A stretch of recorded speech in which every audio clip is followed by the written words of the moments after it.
Hello guys, my name is Anna and I'm a Ukrainian, and I have decided I will vlog daily from my country Ukraine since the start of this awful war with Russia. And in my daily videos I try to update you on the important real-life situations in my country Ukraine, and of course I'm always glad to answer your questions and to clarify some facts from our history, culture, background or whatever interests you. And today, before I start talking about visa ban for Russians, I would like to ask you to report one fake channel that pretends to be Anna from Ukraine. It does not have many subscribers, but from time to time I see that it comments below my videos and it's not me. I'm only one who communicates with my subscribers and I value that greatly. You know my communication style and I don't want any kind of fraud to be present here. That's why I will ask you to report this channel, and I will leave the link to this channel in the very first comment below this video. And today I want to speak a little bit about the visa ban for Russians, or at least this toughening regime of getting visa for Russians, which is really good. And maybe visa ban will be the next step. Well, first of all, let me begin with visa-free regime for Ukrainians that was a part of our association with EU. And it seems to me dates back to 2017 or something like that. It was a very important step in the European integration of Ukraine. It was very symbolic for us. Many people enjoyed it a lot, and honestly, I was really happy about that, even though I had visa that allowed me traveling to EU. But this is a totally different feeling, because when you stand at the borders, you have everything checked, you have all this suspicious looks at you. It is pretty humiliating. Honestly, I have never planned to immigrate, and I always plan to live in Ukraine. I love traveling. I can imagine spending half a year, 2 years somewhere abroad, but at the same time, Ukraine has always been my motherland. And I felt very humiliated when I had to answer, I don't know, dozens of questions proving that I'm not going to escape, I'm not going to use any kind of fraud to stay elsewhere. Also, this feeling of the border that many Europeans have already forgotten about is also quite unpleasant. I remember back at the very beginning of my university, I was traveling by bus. I decided to take my lens off because I don't have a perfect eyesight. And then, of course, we had a stop at the border and we were asked to go out to explain everything that we have in our luggage. And there are always things that look weird. And I felt very vulnerable and stupid at the same time. Plus, I did not have enough time to put on my contact lens, so I was also half blind. And this is a very now it is one of the jokes that I tell my friends, but at that moment I felt really bad because you feel like you're, I don't know, third world countries. I hate this word, but this is what it feels like. So visa-free regime was very important, and Ukrainians were really happy to get it. It definitely led to more trips, short-time trips, but this is so important for people who lived in behind the Iron Curtain.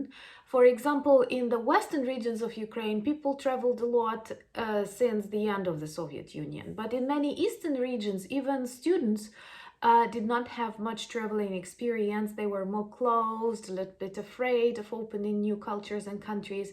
And I know it from my work at the university, because here in Volyn, for example, students fight for the possibility to be an Erasmus student. And in many eastern regions before the war, it was still very difficult to make them, to inspire them to travel, because they were a little bit reserved, a little bit afraid. But these are natural processes and it all can change very quickly, because the more you travel, the more you want.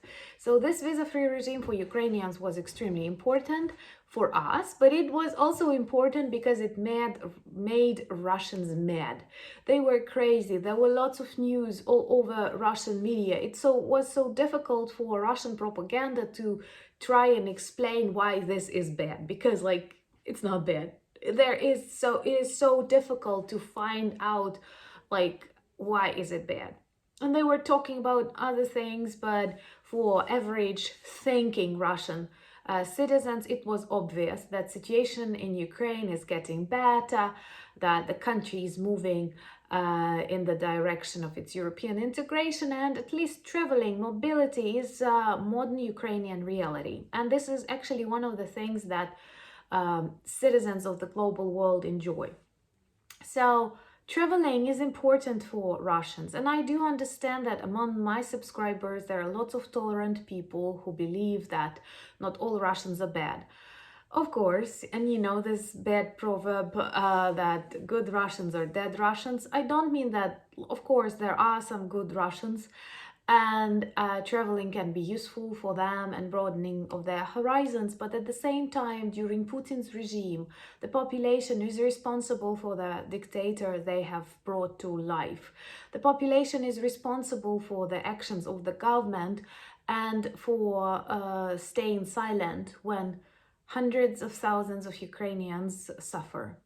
And there is no more excuse. It's not a political quarrel. It's not an arrest. These are deaths of innocent children, women, men, destruction of infrastructure, and like the greatest crime in the recent decades. So they are responsible too, and that's why the difficulties that they encounter have nothing in common with the tragedies that Ukrainians encounter daily.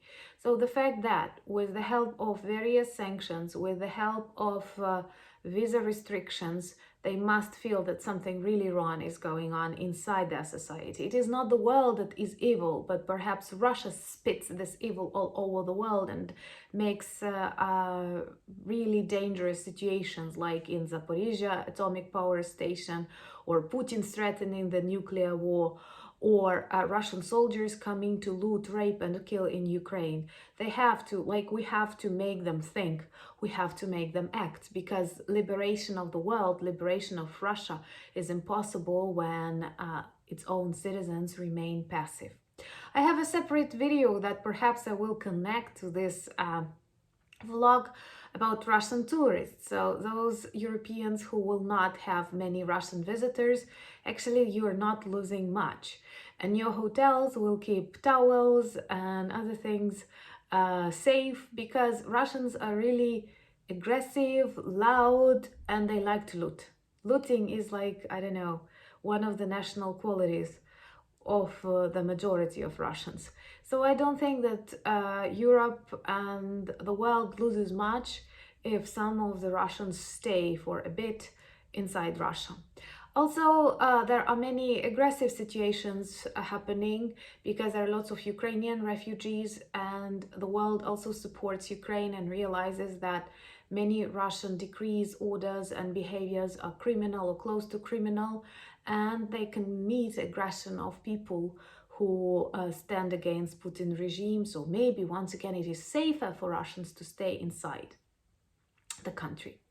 Of course, I do understand that the total victory in this war is only possible when Russians are liberated, when they are explained what was going on in their society, and at least for 100 years they are controlled from outside, because somehow Russian society is capable of nurturing dictators at a very quick pace, and like every 20 years, every 50 years they will produce a monster.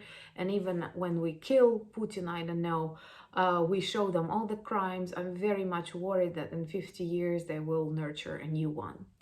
So this ban, not exactly the ban, but the restriction of visa regime is something good, because I also heard lots of stories about Russians who speculate the problems they have inside, speculate sanctions, and use it as an opportunity to emigrate, not because they don't like Putin's regime, but because they like the opportunities that the West offers them. And once again, they will speak about rotting West, and at the same time they will choose to live there, and that is very bad. That is a manipulation, that is a deceit, and of course it's not just to use then the benefits of the civilized democratic world and to continue supporting the totalitarian, anti-humane Putin's regime. So I hope you share my opinion. Let me know what topics you would like me to discuss in my series Soviet Myths Debunks. If you haven't watched it yet, I will leave a link to this video list too. Remember to report the channel that pretends to be me. Thank you once again for buying me coffees, becoming my patrons, and your support. This means a lot, and Ukrainian people are very grateful to the support of the people that they hear all over the world. And especially a great thank you to the Baltic countries, Poland, Finland, and Denmark, that were for the total ban of Russian visas. Maybe one day this will be a reality, and then very quickly after we win, we will discuss what can be next.